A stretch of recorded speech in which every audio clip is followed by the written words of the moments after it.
Good morning বন্ধুরা। আজকে কী বলতো, সকালে গেছিলাম একটু বাজারে। আর আজকে তো হচ্ছে সানডে, আর হাজব্যান্ডের তো অফিস ছুটি থাকে। বাড়িতে কী বলতো, কতগুলো পুরনো বাসন ছিল, আর সেই বাসনগুলো হচ্ছে তোমার অনেকটা পুরনো হয়ে গেছিলো তো, আর ওগুলো আর কাজেও দিচ্ছিল না।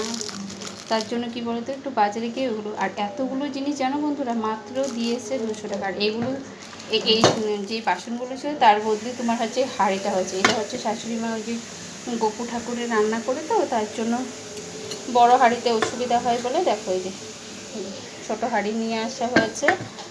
আর নিয়ে এসে একটা হচ্ছে ঢাকনা, আমাদের এই ঢাকাটা না অনেকটা ছোট, তাই একটু বড় দেখে একটা নিয়ে এসে। আর এই যে দেখো এটা নিয়ে এসে, এটা হচ্ছে তোমার, এটা তো তোমরা জানোই কি, ওই যে দেখো অনেক সময় ডালটার সম্বার দিতে হয়, তো তখন সুবিধা হয় ডালটার সম্বার দেওয়া। আর হচ্ছে এখানে এই যে দেখো বাজার করেছি, এখানে হচ্ছে বাজার পেঁপে আছে, পটল আছে, আর ডাঁটা আছে। আর বাজার করে রাখলো কি, আর একটু নিয়ে এসেছি হচ্ছে কলা, আর হচ্ছে শাশুড়ি মার জন্য আর হচ্ছে লিচু নিয়ে এসেছিলাম। কী বলো তো, যতই তোমার হচ্ছে বাজার করে রাখা হয়, তবুও হচ্ছে তোমার ফ্রিজে থাকলে না, দেখবে গরম দিন না একটা শুটকো শুটকো ভাব হয়ে যায়। তার জন্য আবার গেলাম বাজারে। আর সানডে হাজব্যান্ডের ছুটি থাকে, একা টাকা হলে কি বলো তো, যেতেও খুব অসুবিধা হয়, যেন যাওয়াও হয় না।